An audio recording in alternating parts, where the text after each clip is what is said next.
La rosa, no sé si lo sabéis, pero es la, no sé si lo sabéis, la imagen del amor, ¿no? Y ahora el 14 de febrero, eso de los enamorados, pues habrá muchas rosas, ¿no?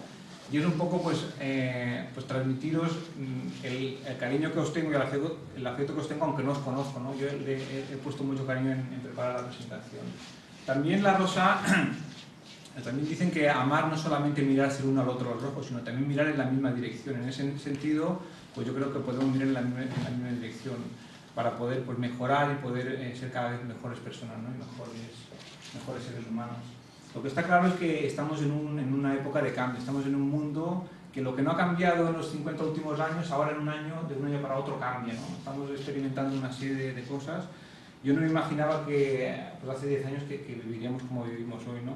El otro día teníamos una estudiante en prácticas que decía, fíjate, me compré el móvil hace 2 años, cada vez estoy gastando más teléfonos de llamadas y ahora desde hace 2 meses consumo menos. Digo, ¿cómo puede ser eso?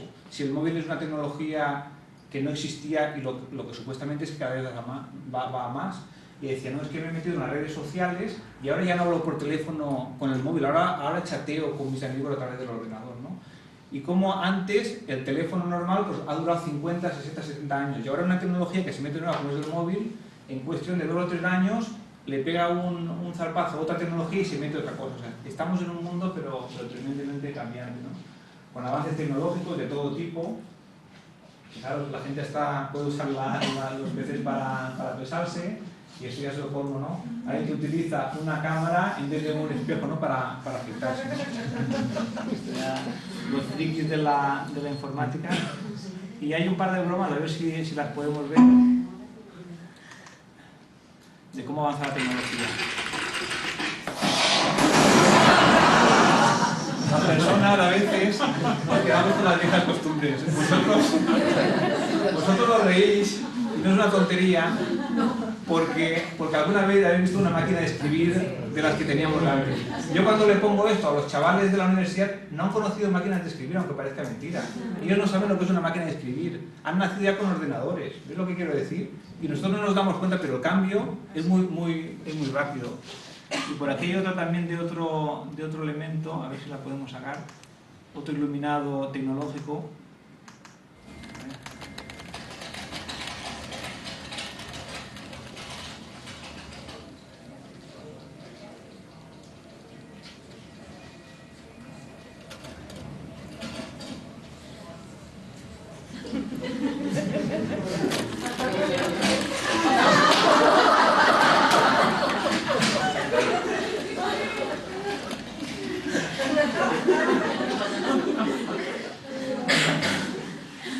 Parece triste, pero en mi caso pasará, ¿no? Bueno, pues cambios de población, pues ya sabéis eso que lo que hace pocos días decían, que si tenemos que alargar la edad de jubilación, porque claro, la pirámide poblacional, que siempre ha sido así en triángulo, como un triángulo donde la base era más ancha, ahora es como un rombo donde la base es más estrecha y cada vez hay menos niños y entonces a ver quién le paga la jubilación cuando esos estén jubilados, todo eso que pasa, ¿no? Pues matrimonios de personas del mismo sexo, incluso pues embarazos de hombres, pues cambios de las empresas, de las organizaciones, la globalización, todo esto que siempre estamos diciendo, ¿no? El empleo, en los momentos económicos en los que estamos, del paro y demás.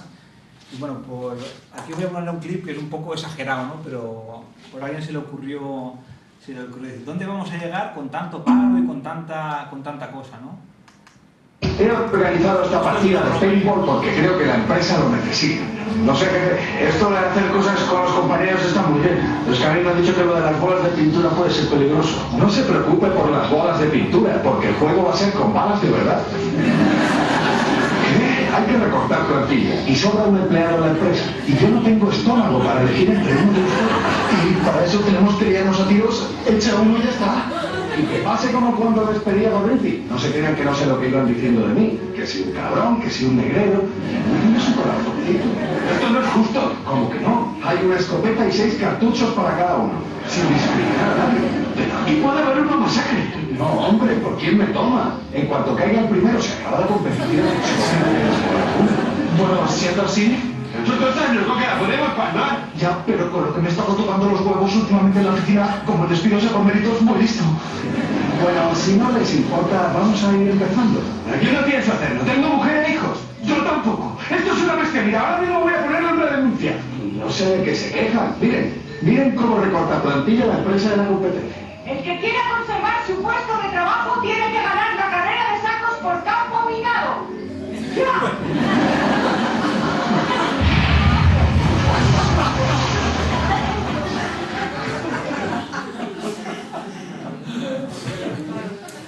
Claro, no es ninguna broma, pero bueno, un poco para hacer idea. Lo que sí que es verdad, y a mí me pasa, es que cuando vemos las noticias, pues a mí por lo menos se me encoge el estómago, ¿no? Toda esta situación, este panorama, dónde vamos y tal, pero al final nos da miedo, ¿no? Nos pone el cuerpo en mano. Yo os digo la verdad que ya hace meses que no veo las noticias. O sea, alguna vez, algún día así de pasada, pero no me preguntéis, supuestamente yo por mi trabajo debería estar al día de todo, pero yo no veo las noticias, me ponen demasiado malo. Pero también es verdad que el miedo paraliza, ¿no? ¿No veis? Conocéis el lenguaje corporal este que dice, bueno, pues cuando alguien está asustado o tiene miedo, pues lo que hace es protegerse, ¿no? Se tapa la cara o se tapa la cabeza para que no le den, ¿no? Y físicamente lo expresamos a lo mejor cuando una persona nos amenaza, pues nos cruzamos de brazos para protegernos el cuerpo, los órganos vitales, y si el miedo es grande mayor, pues también cerramos las piernas, ¿no? Eso es un instinto de las personas, el cerrarnos ante algo que nos puede amenazar y nos puede dañar, ¿no? Pero nos pasa también que se produce igualmente a nivel mental, o sea, cuando percibimos que hay un estímulo que nos va a amenazar o que nos puede hacer daño, lo que hacemos es que mentalmente nos quedamos bloqueados, nos quedamos en blanco, nos quedamos paralizados, ¿no? Y eso es lo que hace el miedo, ¿no? Hola, buenas noches. Adelante. Y los psicólogos, los que saben, yo no soy psicólogo, pero los que saben dicen que hay un trinomio que es pienso, lo que pensamos, después se convierte a través de unos neurotransmisores en un sentimiento, y ese sentimiento hace que yo actúe de una forma determinada, ¿no? Por ejemplo, si yo ayer tuve un examen y una estudiante pues me vio y me quería hacer una pregunta pues para ver si le decía cómo era por no corregirme. Entonces me sonreía, ¿no? O sea, el lenguaje corporal me sonreía porque esperaba que yo le facilitara la cosa, ¿no? Y cuando uno de fuera ve un estímulo así, pues es más fácil que sea más receptivo que si lo ve de forma contraria, ¿no?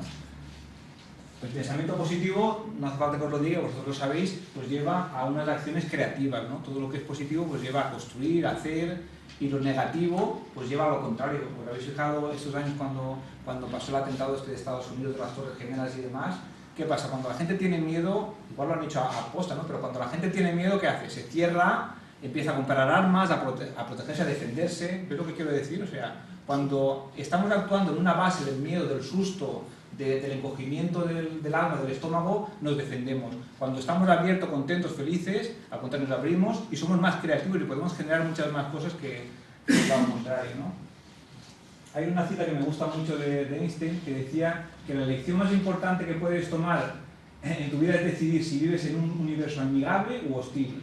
Si las circunstancias están a tu favor o en tu contra. Decía, cuando te levantas por la mañana, si tú tomas la decisión de que todos los con los que te vas a encontrar van a ser amigos tuyos, que te van a ayudar y te van a ser una vía para conseguir tu propósito, tú afrontas la vida de una forma diferente a que si te levantas y piensas que tu vecino es tu enemigo, que tu jefe va a intentar putearte, que tu hijo va a intentar sacarte el dinero. Entonces, lo que quiero decir, según cómo tú afrontes la vida le cambia a uno y a otro, ¿vale? Eso es lo que decía este hombre, ¿no? Y este pues sabía un poco de... En China, la palabra crisis la enuncian con dos caracteres, una que significa peligro y otra que significa oportunidad. ¿Peligro para quién?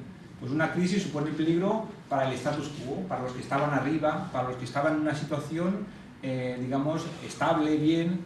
¿Para quién puede suponer una oportunidad? Pues para las personas que están dispuestas a cambiar, que están dispuestas a darle la vuelta, a ser más creativas, a hacer más cosas, ¿vale? Siempre cuando representan crisis lo dicen con esos dos caracteres. Puede suponer un peligro, pero también una oportunidad. Según cómo tú reacciones al estímulo que se te presenta, el resultado va a ser diferente. O sea, sí que es importante la actitud que tomamos ante la vida y ante los hechos que nos ocurren. Fijaros en esta foto. ¿Qué veis aquí? Un tiburón, vale. Un surfista de un tiburón. ¿Qué más? ¿Alguien ve alguna otra cosa o todos veis lo mismo?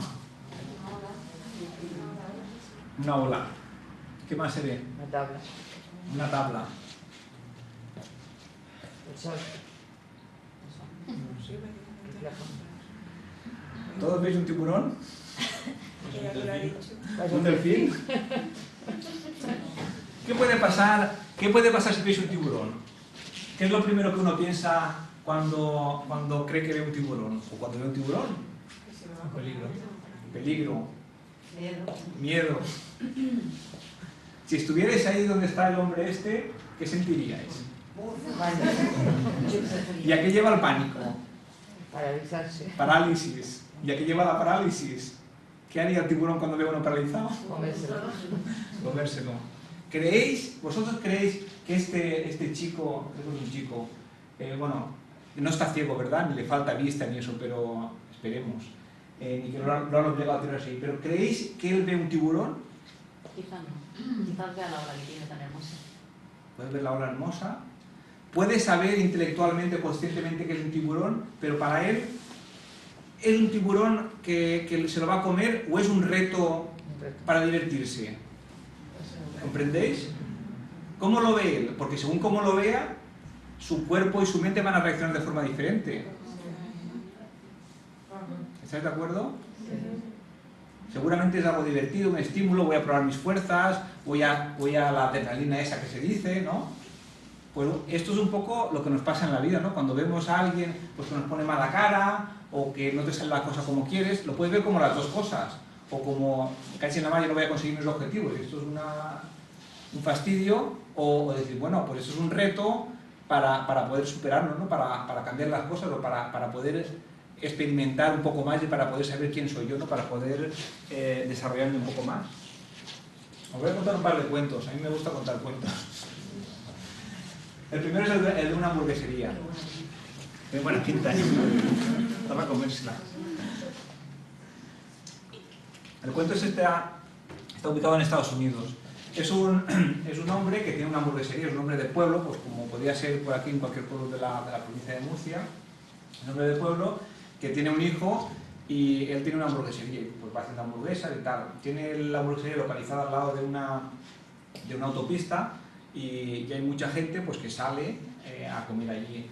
Y como la verdad es que pone mucha comida, porque es de pueblo, sabéis que los de pueblo pues comemos mucho y todo eso, nos gustan pues, las cosas grandes, las patatas de parramás, pues a granel, ¿no? Así, en grandes cantidades. Y el hombre lo hace sabroso y bueno, pues mucha gente va allí para y el negocio le va bien.